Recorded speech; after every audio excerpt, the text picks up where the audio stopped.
এটা হচ্ছে আমার ব্লাড ক্যান্সারের রিপোর্ট। তো এই রিপোর্টটা আসলে কেন দেখাচ্ছি সব বিষয়ে আপনাদেরকে ক্লিয়ার করে দিব। আসলে পৃথিবীতে সবচাইতে বড় জিনিস হচ্ছে কি মানুষ চেনা।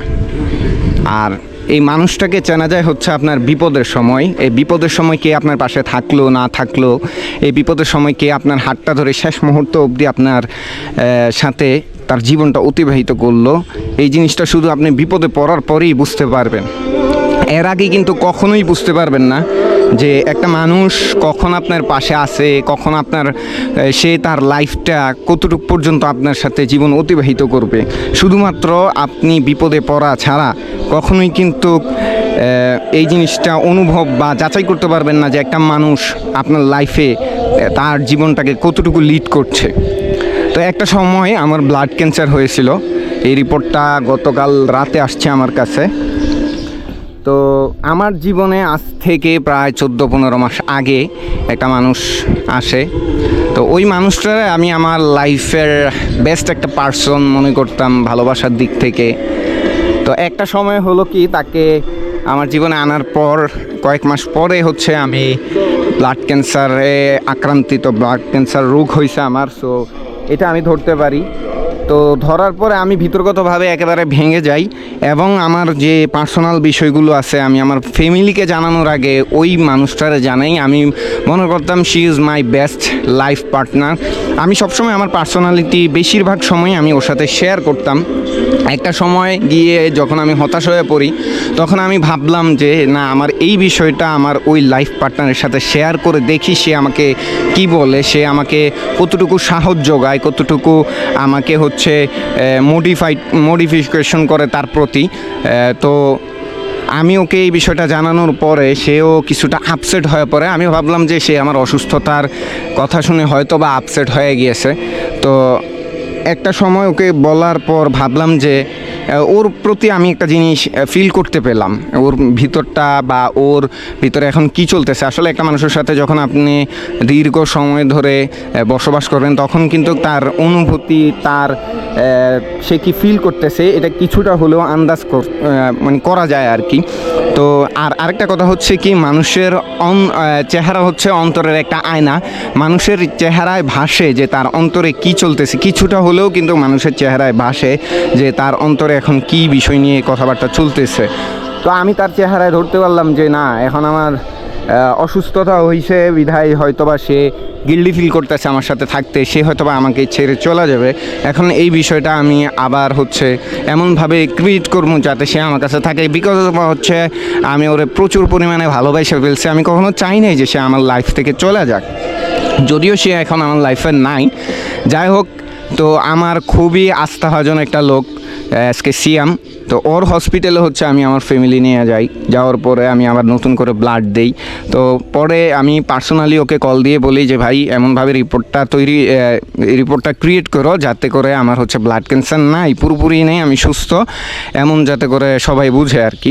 তো ফাইনালি হচ্ছে 2 দিন পর রিপোর্ট আসে, যে রিপোর্টে লেখা ছিল আমি একদম সুস্থ, আমার কোনো ধরনের ব্লাড ক্যান্সার নাই।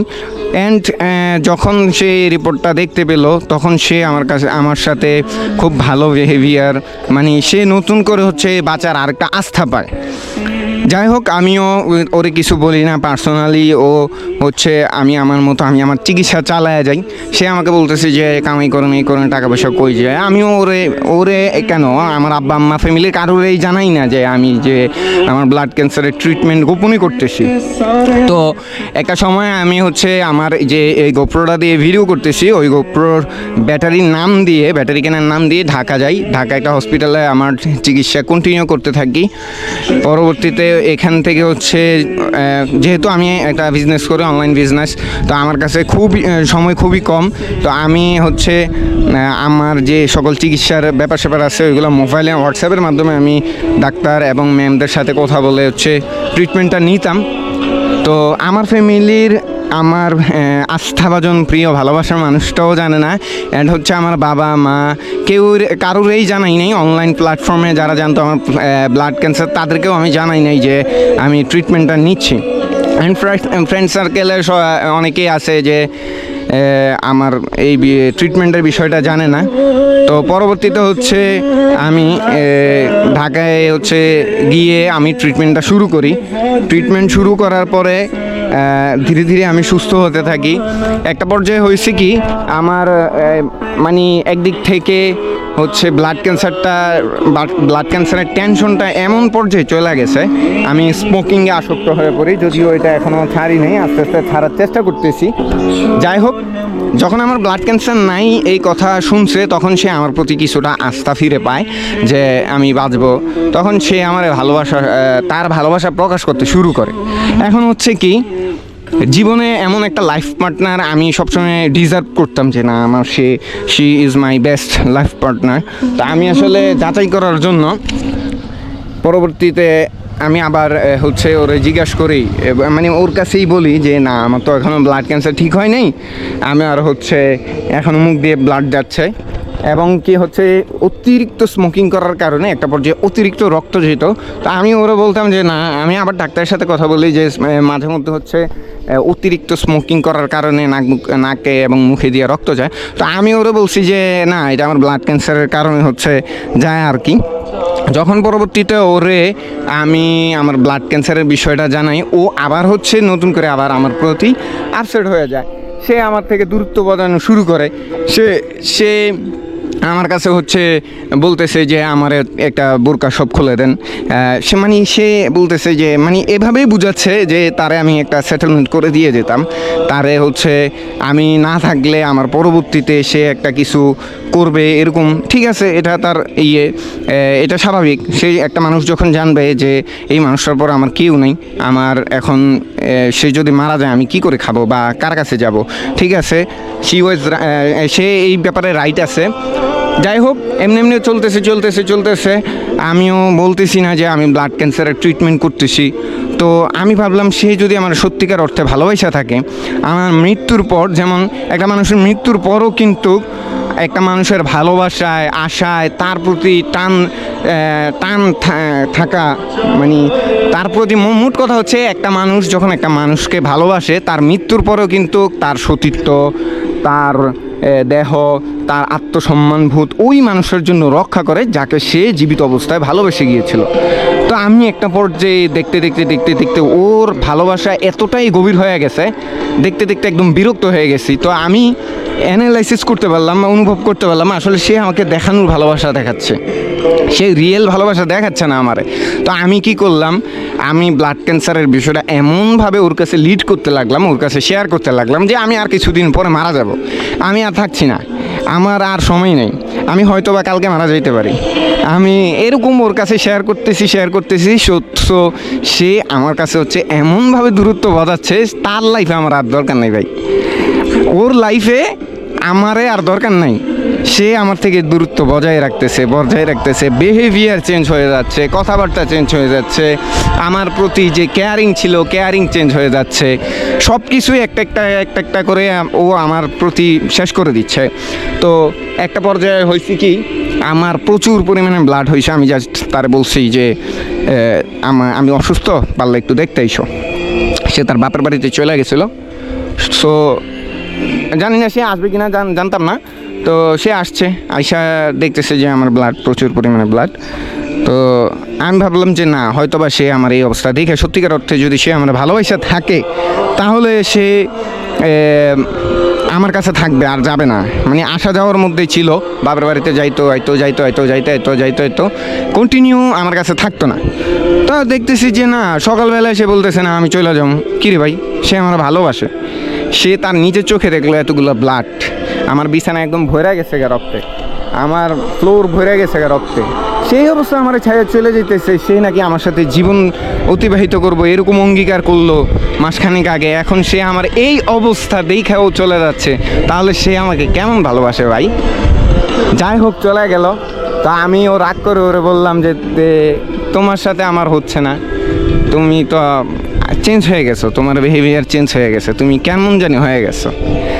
তো একটা সময় বলতেছে ঠিক আছে, আমি যেহেতু অন্যরকম হয়ে গেছি, আমাকে ছেড়ে দেন, ডিভোর্স দিয়ে দেন। তো আমার যে ক্যান্সারের যে রিপোর্টটা, এটা পড়ে গেছে বাতাসে। যাই হোক, তো তো ওরে ছাড়া দিতে বলতেছে। আমি বলছি যে না, আমি তো বিয়ে করছি তোমার ছাড়ার জন্য না, আমি তো তোমার লাইফে আমার লাইফে হচ্ছে আজীবনের জন্য রাখার জন্য বিয়ে করছি না, সে আমার ওরে ছাড়া দিতে। তা আমি বলছি যে না, তুমি তোমার মন যা চাই তা করো, আমি তোমার ছাড়বো না, আমি তো ডিভোর্স দেওয়ার জন্য বিয়ে করি নাই।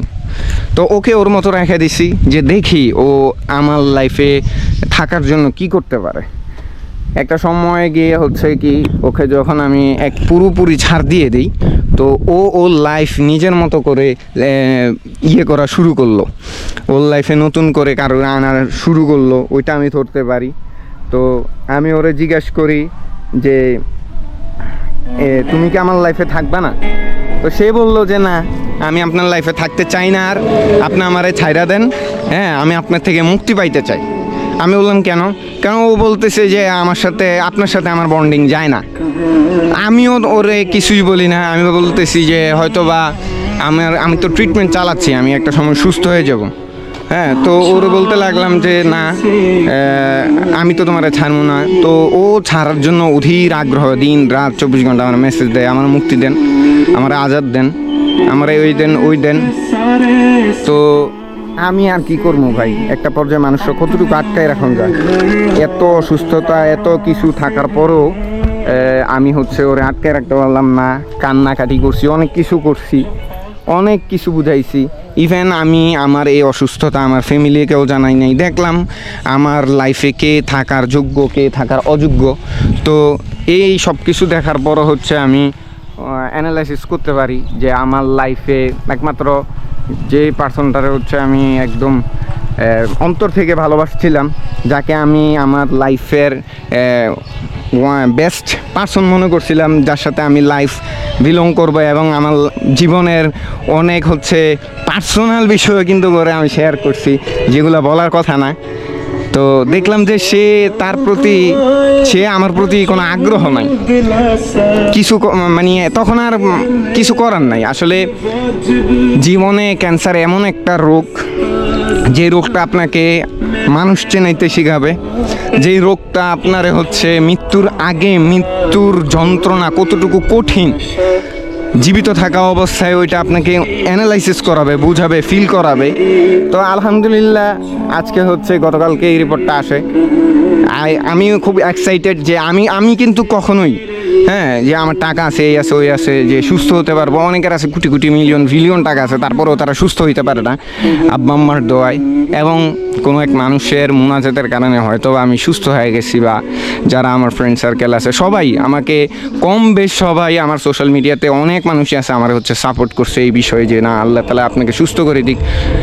সেও বলতো, কিন্তু সে যাই হোক, আসলে ভাই পৃথিবীতে চলতে হলে, পৃথিবীতে বাঁচতে হলে, পৃথিবীতে আপনার জীবন ঠিকভাবে পরিচালনা করতে হলে আপনাকে 2টা ডিগ্রি অর্জন করতে হবে। প্রথম ডিগ্রি হচ্ছে গ্র্যাজুয়েশন, তারপরের ডিগ্রিটা হচ্ছে মানুষ চেনার ডিগ্রি। যদি আপনার কাছে গ্র্যাজুয়েশন থাকে, আপনি মানুষ চেনার ডিগ্রি অর্জন না করতে পারেন, তাহলে আপনি একজনের সাথে ডিল করতে পারবেন না, একজন মানুষের সাথে কমিউনিকেশন করতে পারবেন না ঠিক মতো। তো এই জন্য মানুষ চেনা খুবই প্রয়োজন। আমার লাইফ থেকে সে চলে গেছে, আমার অবশ্য কষ্ট হচ্ছে, এটা স্বাভাবিক, কষ্ট হবে না কেন? আমার যদি কষ্টই না হতো, এখনও কষ্ট হচ্ছে, এখনও আমার প্রচুর পরিমাণে কষ্ট হচ্ছে, এটা মৃত্যুর আগ পর্যন্ত হবে, এটা স্বাভাবিক। কারণ আমি আমার লাইফে তাকে রিয়েল ভালোবাসছিলাম, আমি ফেক ভালোবাসা ছিল না আমার। তো আমার কষ্ট হবে, এটা স্বাভাবিক, কষ্ট না হওয়ার কিছুই নেই। হয়তোবা আমি তারে ছাড়া থাকতে পারতেছি, সে আমার ছাড়া থাকতে পারবে এবং সুখে থাকবে, আমাকে ভুলা যাবে, এটা স্বাভাবিক। কারণ সে আমাকে রিয়েল ভালোবাসে নাই। সে যদি আমাকে রিয়েল ভালোবাসতো তাহলে সে এত সহজে আমাকে ভুলতো না কখনোই, আর আমি তাকে কখনোই ভুলতে পারবো না। আমার কষ্ট হবে, তবে আমি ওরে ছাড়া থাকতে হবে, এটা মানাই নিতে হবে, স্বাভাবিক, এটা অস্বাভাবিকের কিছু না। সো জীবনে চলতে হলে 2টা জিনিস সবসময় খেয়াল রাখবেন। একটা বর্তমান প্রেক্ষাপটে আপনাকে চলতে হলে প্রথম গ্র্যাজুয়েশনের ডিগ্রি অর্জন করতে হবে। ডিগ্রিও যদি অর্জন না করেন তাহলে আপনাকে কমসে কম চলার মতো পড়ালেখা করতে হবে। দ্বিতীয় হচ্ছে আপনাকে মানুষ চিনতে হবে, মাস্ট বি। আপনি যদি গ্র্যাজুয়েশনও অর্জন না করেন, দুনিয়াতে চলতে হলে মাস্ট বি আপনাকে মানুষ চেনার ডিগ্রি অর্জন করতে হবে। আর যদি এটা না করেন, কোনোভাবেই আপনি পৃথিবীতে অন্তত এই পৃথিবীতে সুন্দরভাবে, সরলভাবে, স্বচ্ছভাবে চলতে পারবেন না। যাই হোক, সবাই আমার জন্য দোয়া করবেন। আসলে আমার লাইফ থেকে হচ্ছে জানি না, আল্লাহ ভালো জানে। সো আল্লাহ যা করেন সব ভালোর জন্যই করেন। আমার কারোর প্রতি অভিযোগ নেই, কারোর প্রতি গুসা নেই, কিচ্ছু নেই। আল্লাহ সবাই জায়গা থেকে সুস্থ রাখুক, শান্তিতে রাখুক। কেউ আমার লাইফে থাক আর না থাক, সবার মতো থাকুক। জাস্ট আমি দোয়া করি যে আল্লাহ তাআলা আল্লাহ যারে যেমনে আছে সবাইরে সুস্থ রাখুক। আজান দিয়ে দিছে, ভিডিও আর বড় করব না, আর কথা বলবো না। তো আজকের ভিডিও এই পর্যন্তই। ভালো থাকবেন সবাই, সুস্থ থাকবেন। আল্লাহ হাফেজ।